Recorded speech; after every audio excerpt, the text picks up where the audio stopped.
Le bar des supporters sur Maritima, bon vendredi à tous avec un déplacement compliqué qui attend les Marseillais ce week-end du côté du Groupama Stadium.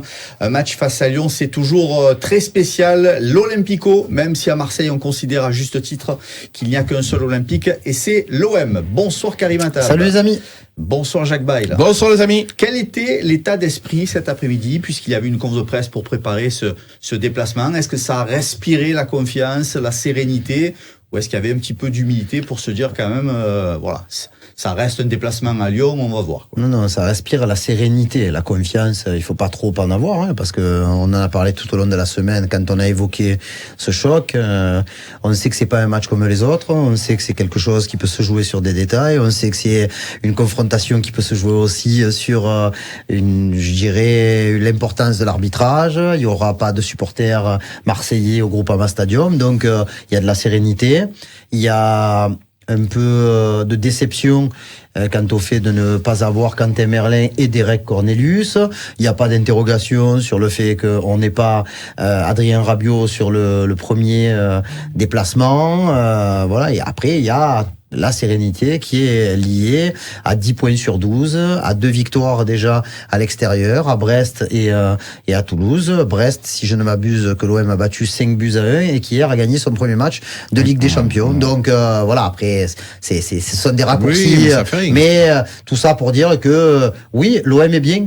L'OM est bien, l'OM va récupérer des joueurs importants, ça c'est primordial, notamment Léo Balerdi et sans doute Eli Wahi, mais bien sûr, il faut pas fanfaronner non plus parce qu'on sait très bien que dans ces matchs-là contre Lyon au Groupama Stadium, ça n'est jamais facile. Jaco, et toi, dans quel état d'esprit tu es? Tu as revendiqué le droit de t'enflammer, d'être en feu, d'être un pompier pyromane. État d'esprit. Dans quel état d'esprit tu es avant cette comme je suis bien. C'est magnifique. J'ai mis cette chemise. Un acteur américain, on dirait. Oui, je suis serein. Et alors, mais je suis serein pourquoi? À juste titre, les gars. On a un milieu de terrain performant, on a des attaquants performants. Tu peux marquer avec Greenwood, tu peux marquer avec Eli Wahi. Mopé peut rentrer en cours de match. Luis Enrique sur le côté est métamorphosé. Une défense malgré tout qui tient un petit peu la route avec l'entrée de Balerdi et surtout un gardien qui est quand même un aimant à ballon. Alors évidemment, j'ai pas dit qu'on va écraser Lyon, mais je pense qu'on a des arguments de poids. Alors on attaque effectivement, c'est vrai que ça monte en charge. On est en train de plus que muscler le milieu de terrain avec l'arrivée d'Adrien Rabiot cette semaine.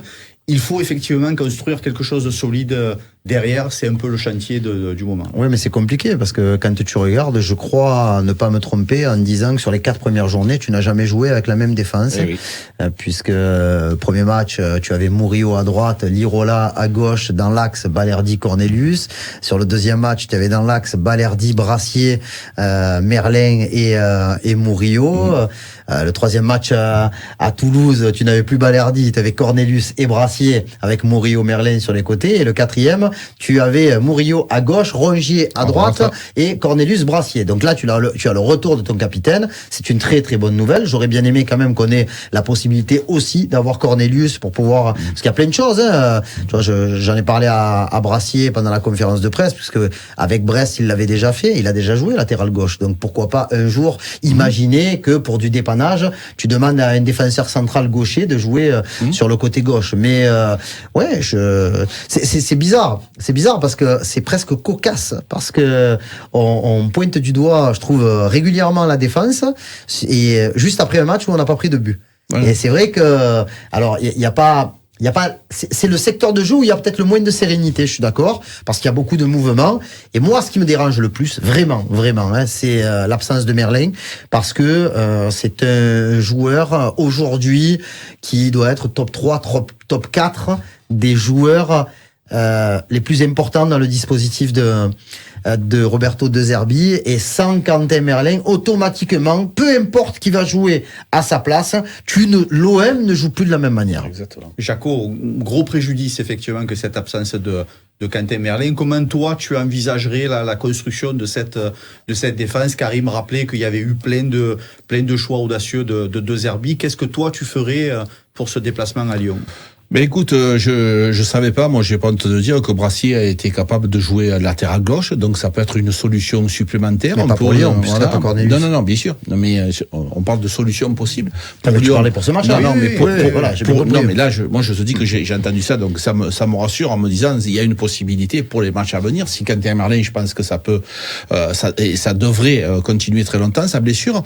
Voilà, qu'est-ce que je vais pouvoir proposer? Eh ben, je pense que sincèrement, moi, par contre, je n'ai plus envie de voir Murillo arrière gauche, parce que j'ai Rongier arrière droit qui n'est pas un arrière droit, et j'ai Murillo à gauche qui n'est pas un arrière gauche. Donc personnellement, ce que je ferais moi, c'est avoir Murillo à droite et sur le côté gauche mettre, pourquoi pas, le disait Ulysse Garcia, le faire débuter, parce que c'est un latéral gauche, on a voulu le garder, eh ben pourquoi pas débuter avec lui. Karim, est-ce que tu vois les choses comme Jaco pour je pour les suis pas de défense? Je suis pas dans un truc où je vois ou je vois pas. Je vais vous dire ce que je pense qu'il va faire. C'est différent. Parce que bon, je trouve que la démonstration de Jacques, elle est intéressante. En plus, voilà, Garcia est un véritable latéral gauche qui aime en plus attaquer. Donc pourquoi pas? Je pense qu'il va jouer avec Rongier à droite et avec Murillo à gauche. Même s'il n'a pas été mis à son avantage face à Nice. Mais bon, les gars, quand même, c'est un premier match. Ça faisait depuis le mois de novembre, il n'avait plus été titulaire. Oui. Sur le côté gauche, Jaco l'a bien vu le match. Il y avait Melvin Barr et Jérémy Boga qui, je pense, ont été les joueurs les plus dangereux depuis qu'on joue cette saison sur le côté gauche en tant qu'adversaire. Donc voilà, c'est pas un cadeau non plus. Le temps qu'ils retrouvent le rythme, le temps qu'ils retrouvent ou qu'ils prennent des automatismes à ce poste-là. Je sais que, je vous donne un exemple. Quand notre ami De Zerbi était le coach de Brighton, il a joué avec James Milner. James Milner, qui est une légende anglaise, qui est un milieu de terrain. Avec Brighton, il jouait arrière droit. Voilà, parce que il aime faire ce genre de choses, comme il a aimé demander à Merlin pendant la préparation de jouer latéral gauche en défense et en phase offensive, prendre place au milieu de terrain axial, et comme il a aimé contre Reims faire jouer Merlin à gauche en phase défensive et ailier gauche en phase offensive. Il est plein de schémas que nous on découvre match après match, donc je pense qu'il ne changera pas son architecture de défense. Mais je peux me tromper, peut-être que Garcia, peut-être que Lirola peut avoir un rôle à jouer. Je pense pas trop à Meïté, mais ouais, mais bon, Lirola fait partie de... Jaco fait les gros yeux. Non mais je sais. Non mais après, voilà, Lirola a été coaché par De Zerbi à Sassuolo. C'était la meilleure saison de Lirola, puisque c'est de là qu'il est parti à la Fiorentina et qu'ensuite il est venu à l'OM. Il a quand même démarré le début de saison, il était titulaire à Brest. Ça, donc pour moi, comme dit un célèbre philosophe de la RDC, tout est possible.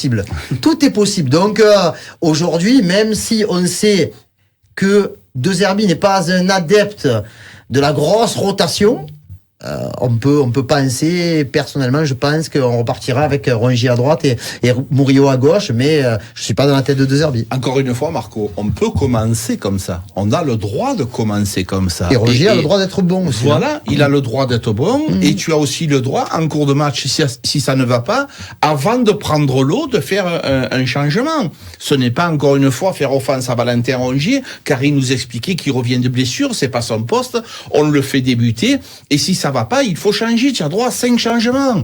Et tu peux lui dire, allez, tu es pas encore dans la course, ça va le faire, t'inquiète pas, le prochain, mais il va falloir du temps pour qu'il puisse s'y habituer. Donc ça sera un poste difficile. Maintenant, si De Zerbi a choisi cette façon de jouer, eh bien, on va le soutenir avec cette façon de jouer. Tu te rappelles l'année dernière, le Lyon OM, tu te rappelles ou pas?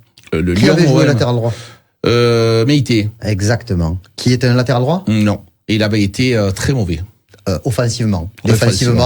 Défensivement mieux quand même. Ouais. On n'a pas toujours été à la hauteur des effectifs lyonnais ces dernières années. Ça a toujours été un peu plus reluisant du côté du Groupama Stadium. Est-ce que c'est le cas encore cette année? Non. Non.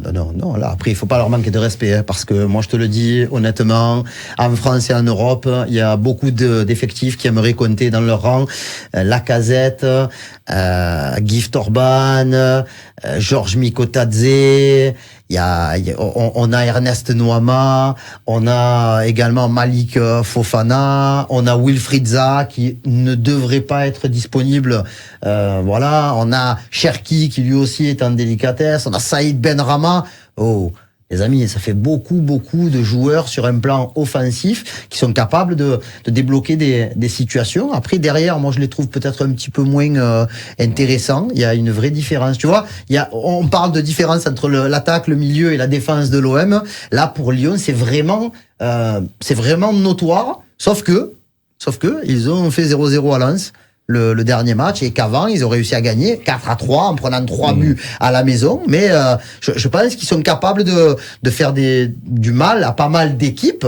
J'espère que dimanche ils nous grifferont juste un petit peu. Non mais tu sais Karim, c'est pas leur manquer Marco de respect de dire qu'aujourd'hui je pense qu'Olympique de Marseille est un petit peu supérieur à l'effectif sur le papier et au classement et sur le terrain. Donc aujourd'hui, à l'épreuve, elles sont là. L'équipe de De Zerbi fait un très bon début de championnat. Lyon, beaucoup moins. L'équipe de De Zerbi a une façon de jouer ennuyeuse, emmerdante. Il y a un effectif de qualité et il y a surtout des gens qui sont capables de marquer des buts.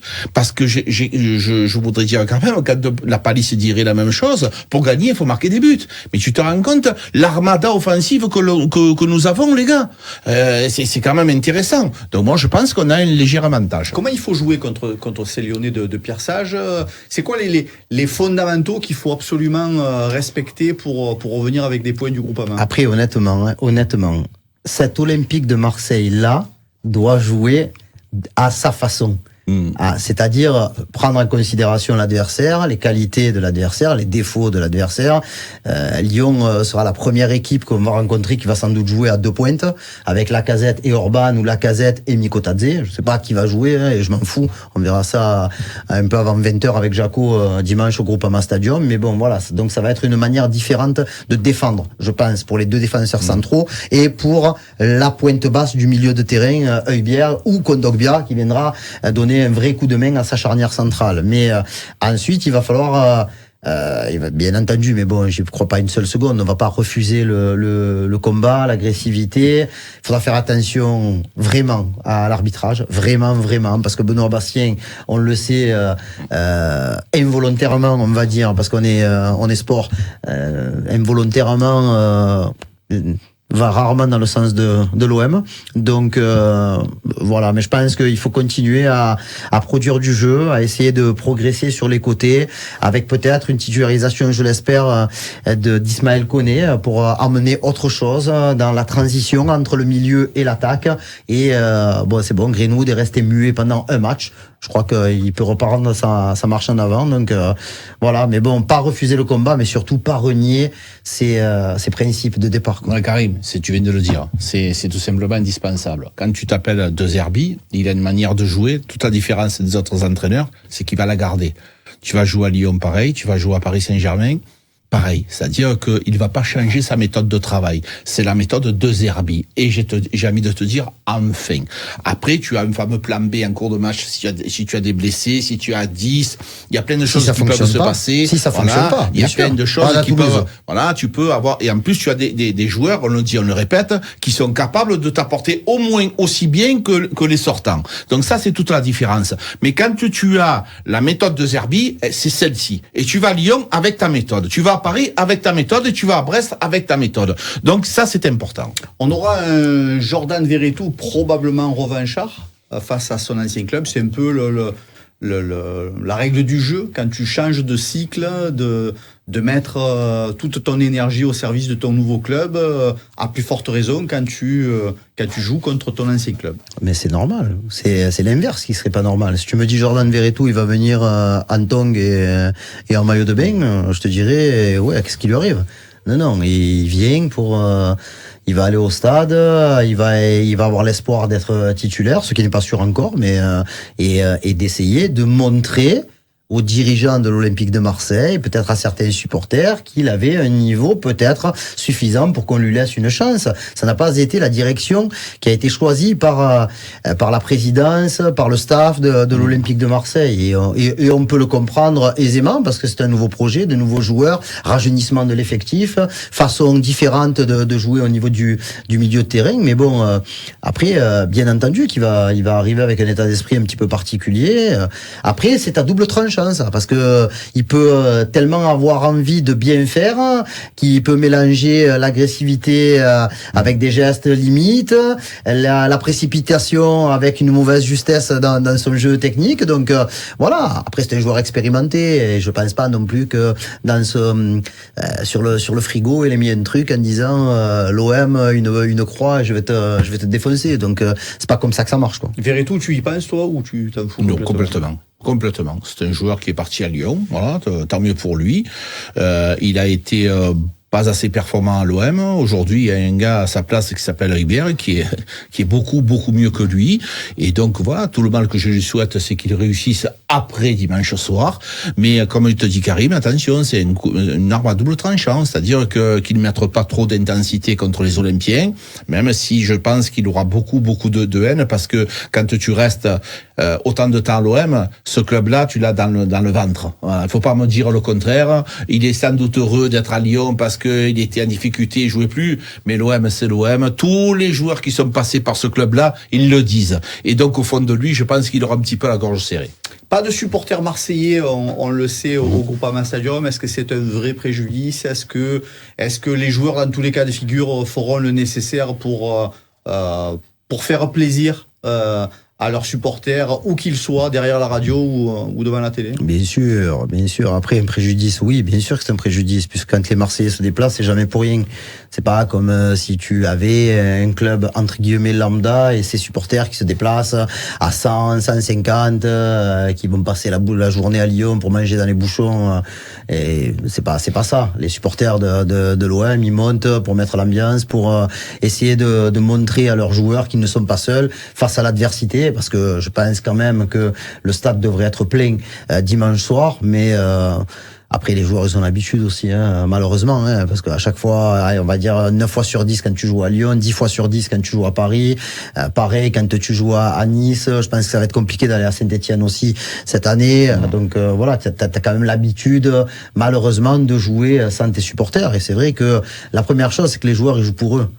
Ils jouent pour eux, pour le club. Et après, bien sûr que le fait de pouvoir rendre le sourire aux supporters qui ne sont pas sur place, pour ceux qui font tous les déplacements. Là, je sais que, par exemple, je crois que le déplacement pour Strasbourg, il est complet déjà dans les groupes de supporters de l'OM. Donc voilà, c'est une semaine plus tard, mais ça y est, c'est déjà, les gens, ils ont déjà pris leur disposition. Donc je pense que les joueurs, le staff voudront vraiment encore un petit peu plus donner de la satisfaction à leurs supporters, qui sont les meilleurs de France, qui étaient très nombreux à Brest, qui étaient très nombreux à Toulouse, et qui là ne seront pas là. Mais c'est juste malheureusement une petite pause d'une semaine, quoi.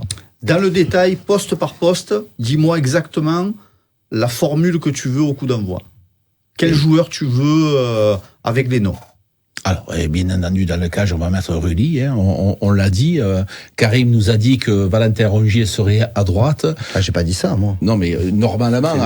C'est l'adjoint de Roberto. Non, mais Karim Modé. Non, mais tu nous as dit, moi, personnellement, tu m'as dit comment tu vas le voir. Donc, je vais voir arrière droit Valentin Rongier, je vais voir arrière gauche Murillo, en défense centrale Balerdi et Brassier, bien entendu. Au milieu, il y aura Hubert et Kondogbia, puisque Rabiot ne sera pas titulaire. Et devant, tu peux pas changer, hormis Eliwaï qui devrait faire sa rentrée en mettant Luis Enrique et Greenwood sur le côté droit. On fait ça? Si, il en manque un, oui. Il n'y en a que 10. Avec Aminarit, désolé. Voilà, ça fait 11. Voilà, donc ouais. Je pense que mon seul doute, même si j'imagine pas une seule seconde de Zerbi sortir Harit, et je pense pas que Mopé soit préféré à Wai, qui a 2 saisons a quand même marqué 4 buts au Groupama Stadium lors d'un match de légende où il y avait eu quadruplé de Wai, quadruplé de Lacazette, victoire 5-4 de Lyon. Moi, j'aimerais bien, à un moment donné, il y en a certains qui ont des fourmis dans les jambes, dans l'effectif, et qui sont là pour porter le maillot et pour apporter. Je pense à Ismaël Koné, moi. Ismaël Koné, à un moment donné, il va bien falloir lui donner la chance de pouvoir débuter un match. Il était blessé sur les 3 premiers matchs. Il est rentré contre Nice. Allez. peut-être le dernier match de Koné sur le banc avant d'être titulaire à Strasbourg, ou peut-être pas, et peut-être qu'il sera titulaire là, mais À la ça place de sera. qui? Ben la question, c'est difficile d'en sortir un. Et puis le week-end football sur Maritima, ça démarre ce soir avec la Ligue 2, la 5e journée de Ligue 2. Un match très très important entre le FC Martigues et Grenoble. Est-ce que c'est déjà un match charnière, Jaco? Oui, un match déjà très très très important pour l'FC Martigues. Avant d'être complètement détaché, je reviens, attention, ils ont perdu 2 matchs au Stade Vélodrome, des matchs qui étaient avec des équipes Lorient et Bastia qui joueront normalement le haut du tableau. Ils ont perdu 2 fois 1-0 sur un petit score. Je me rappelle contre Lorient, on a eu une occasion, malheureusement on n'a pas su la mettre au fond. Donc je pense que les gens sont quand même assez sévères avec le FC Martigues. Il y a des nouveaux joueurs qui sont arrivés. Thierry Lauré nous avait dit que pendant la trêve, il allait y avoir du mouvement. Le mouvement arrive. Il y avait besoin d'un attaquant supplémentaire, effectivement. Mais cette équipe, elle est en train de montrer de belles choses. Laissons un petit peu le temps au temps. N'oublions pas qu'il y a 3 ans, on était en National 2. Est-ce que le groupe est au complet, Karim? Non, non. Et est-ce qu'il y a déjà une urgence au Vélodrome? Moi, je pense que c'est compliqué de dire laissons le temps au temps, parce que la situation, elle est quand même assez compliquée déjà. 4 matchs joués, 1 victoire, 3 défaites. Malheureusement, voilà. Mardi, tu vas à Metz. Après, il faut pas rentrer dans une dynamique trop négative. C'est pour ça qu'il faut au moins faire match nul ce soir contre Grenoble, si ce n'est prendre les 3 points pour toujours rester en dehors de la zone. On a vu la confiance que ça a donné de gagner à Annecy. Mais depuis, il y a eu Bastia, et il y a eu quand même une belle gifle reçue à Pau. Thierry Lauré a quand même dit à la fin du match que Pau n'avait pas été bien payé. Donc ça veut dire que si t'en prenais 4, 5, 6, il y avait pas grand chose à dire non plus. Donc j'espère juste que Martigues va relever la tête ce soir contre Grenoble et offrir à ses supporters, parce qu'il y en a quand même au Vélodrome, une première victoire en Ligue 2 à domicile entre guillemets. Allez, FCM Grenoble, ce sera tout à l'heure à l'Orange Vélodrome avec les commentaires de Jaco Bail et Enzo Bonalana. Les pronostics pour nos 2 matchs, on commence avec le FCM. Alors, le FCM ce soir, je pense que devrait s'imposer 2-1. 2-1, Karim. Match nul, 1 but partout. 1 but partout. Et pour Lyon, l'Olympico. non, on dit pas l'Olympico, on dit l'OM à Lyon, l'Olympique de Marseille à Lyon, comme tu veux. Faut arrêter avec ça. Il me fait mal aux oreilles, ce mot. Je vais dire, et je vais le maintenir, je pense que l'OM va marquer au moins 2 buts là-bas, et je garde mon Rudy dans les bois. Clean sheet, comme vous dites. 2-0 pour l'OM. Enflammade de Jaco Bail. Est-ce que tu vois les choses pareilles? À peu près. 3-1 pour l'OM. Ah ouais, quand même. Optimiste, l'équipe du BDS. Ben, je pense qu'on est capable de marquer des buts à cette équipe. Lucas Perry, là, dans les buts. On verra le Brésilien de John Textor, qu'est-ce qu'il vaut. Allez, FCM Grenoble, c'est ce soir à partir de 20h, 20h45 dimanche, Lyon face à l'Olympique de Marseille. 2 matchs à vivre bien sûr en direct sur Maritima. Merci les frérots, merci Karim. Merci les amis. Merci Jaco. Merci les gars. Bon week-end football tout simplement. Et à lundi pour une nouvelle semaine de Bar des supporters.